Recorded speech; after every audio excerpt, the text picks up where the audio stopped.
Hey guys, in this video I'm going to bring you two chilling real-life stories of people alone at home, so grab a coffee and dive into these tales with me. I longed for the nights when my mom would put on an evening dress, punctuate each sentence of her lecture with the clicks and clacks of her high heels as she strutted to the door, and leave a deep mark of her red lips on my forehead before allowing herself to be whisked away by that night's suitor. Those nights were rare when your single mother works 12-hour shifts at the local nursing clinic and comes home to a long night of drinking, loud TV, and heated arguments with the kids. Tonight was better than all the others because the universe had aligned everyone's plans in the house to coincide, leaving me alone for at least 5 hours of quiet time, something that rarely happened.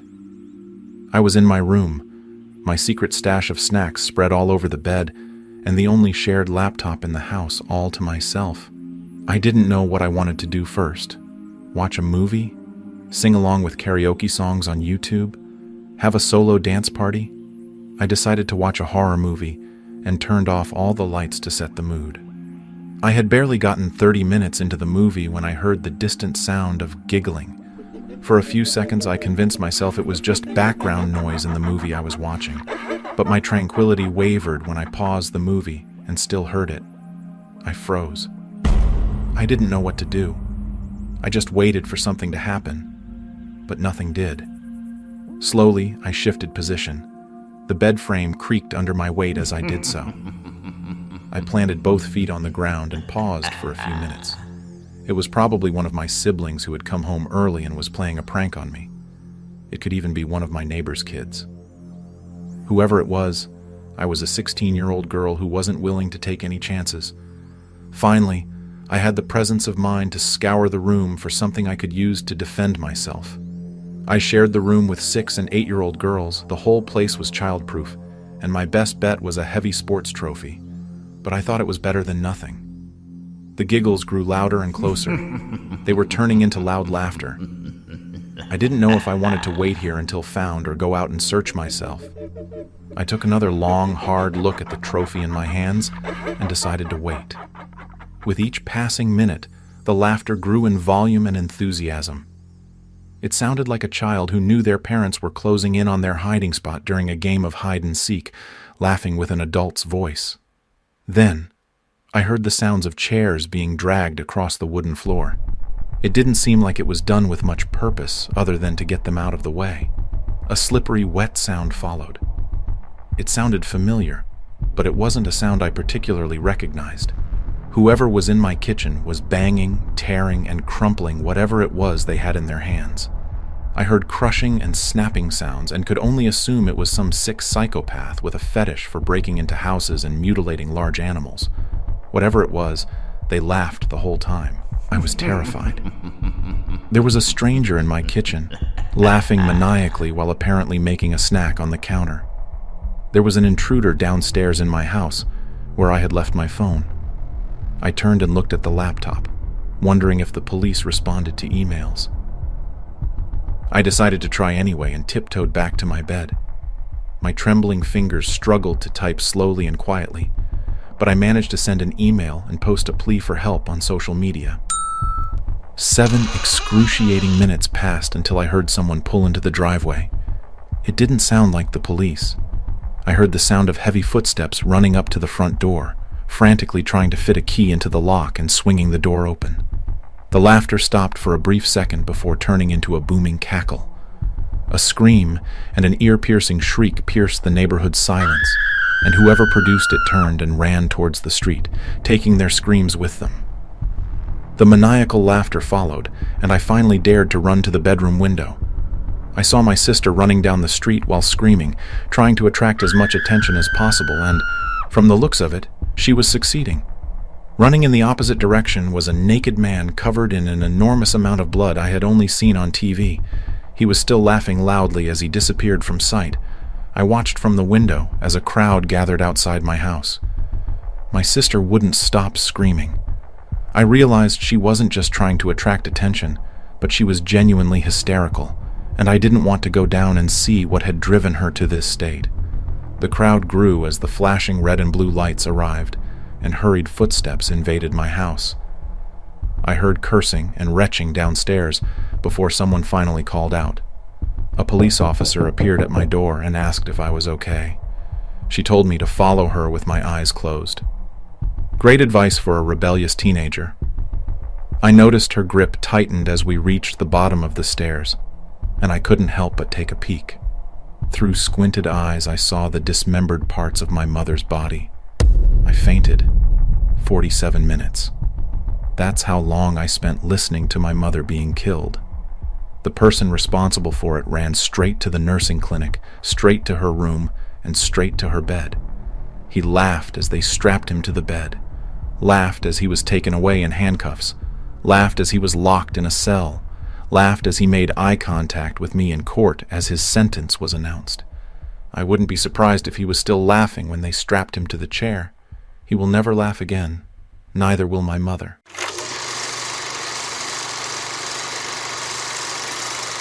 I come from a notably safe area, the kind of place where people don't lie awake in bed worrying if they remembered to lock their doors. I've come home drunk more than a few times, and a few times found my keys forgotten in the lock outside the next morning. No one really worried because nothing bad ever really happened here. Until a few months ago. Until now, it wasn't really considered dangerous to walk alone after dark here. I did it quite often. I don't have a car, and the public transport system here is basically non-existent. I'm saving up to finally get a vehicle, but it's a vicious cycle. I can't afford a car, so to get one I have to work. And I'm a bartender, so that means working late-night shifts. There's been a recent wave of murders in my city, the first of its kind, really. We've seen an alarming number of victims meet their end at the hands of a frenzied knife attacker in recent months. It started off sporadic, but now sometimes multiple victims are found after a single night. All these people were just going about their normal lives, walking home from work or a friend's house or the store. Many of them died just yards from the safety and comfort of their homes, some just steps from their front doors. We've been forced to confront the fact that we almost certainly have a serial killer among us. With all this weighing on my mind, I think you'll all understand why I was terrified to find myself on the street hours after dark with no options. Surprisingly, I wasn't coming off a late shift last night, and in fact had started carpooling with coworkers over the past few weeks. After realizing I was either out or working an alarming amount of nights when the killer added another victim to his tally, I felt I needed to take these extra measures to ensure my safety. I was actually leaving my boyfriend's house, actually ex-boyfriend's, late last night after we had a big fight. It started with the same old things. He's incredibly jealous, aggressively possessive. Despite being faithful throughout the several years we've been together, he never learned to trust me. He's always harping about my phone, insisting that if I don't respond to him, then I must be cheating. The fight started around 2 a.m. and ended over an hour later. He smashed my phone and kicked me out with no way for me to call for help. I had no cash on hand, and anyway, there was no taxi to call. Buses had stopped running for the night, and the walk to the nearest bus stop would probably have been longer than the walk back home. I was drunk, alone, scared, and hopeless. I briefly considered knocking on a neighbor's door, but stopped. I didn't want to cause a fuss. I could just walk home alone. It wasn't a big deal. It would only take about 15 minutes. After all, I'd done it many times before. With a renewed or feigned, more likely sense of courage, I descended the steps outside my ex-boyfriend's house and set off down the sidewalk. I tried desperately not to think about the serial attacker, but it was no use. I couldn't silence my thoughts about what scared me most about the maniac, his preferred victims. It was actually his lack of preference that worried me most. It feels awful to say, but in that moment, I couldn't deny the thought. If he only attacked a certain more specific type of victim, like small blonde girls, I would feel safer. As I continued my walk, I thought about all his victims, realizing there was no common thread I could tie his choice of victims together with, no organized box in which I could categorize them just to make myself feel safer. Even more horribly, several men had been victims of the killer, big men who surely fought, but had no chance against such brutal attacks. Coldly, such a variety of victims communicated one thing to me, and as I turned onto the next street, about halfway through my journey, Then the message suddenly became clear and loud as the devil. His reasons for killing did not come from the normal things I would expect. He didn't hate his mother, wasn't angry at his first girlfriend for leaving him. He wasn't killing a certain type of victim to live out his revenge fantasies against those he felt had wronged him. He killed for one reason, and one reason only. He loved doing it. With this realization, I found myself walking at a much quicker pace, far faster than usual. Before the wave of murders, I used to enjoy my walks home, used to relish the quiet of the city after dark. It used to feel like the world belonged to me, like everything had slowed down for my pleasure, like I was the only person on the planet. Last night, it was different, a subtle difference, but one that made a monumental impact. In my mind, I was no longer the only person. Instead, it was just me and the serial killer intent on my destruction. Just the hunter and his prey. I tried to quiet these thoughts, tried in vain to assure myself we hadn't seen an attack just over 2 weeks ago. For a few moments, these internal assurances actually worked. Maybe it was the lingering effect of alcohol.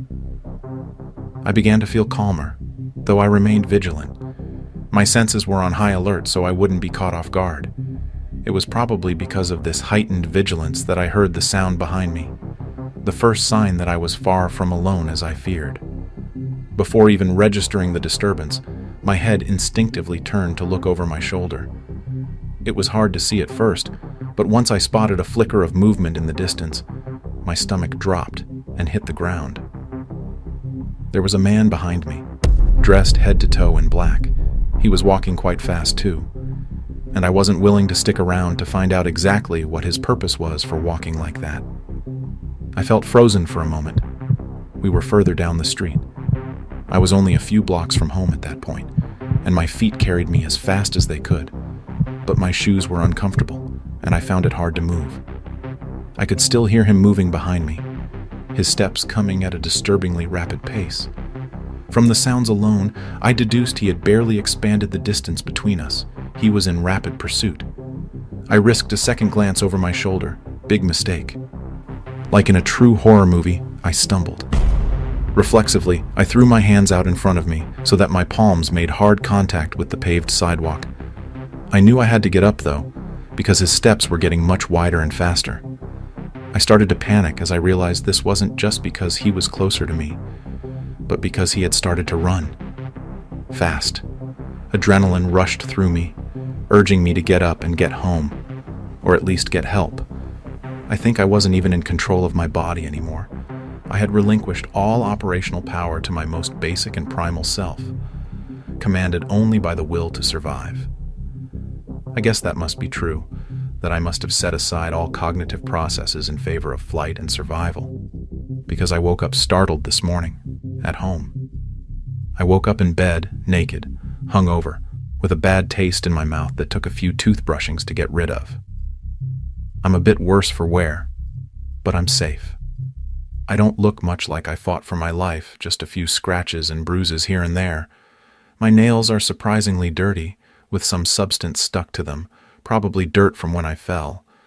It's hard to say exactly what happened, though. The wave of adrenaline that took over me was so powerful that I have only a vague memory.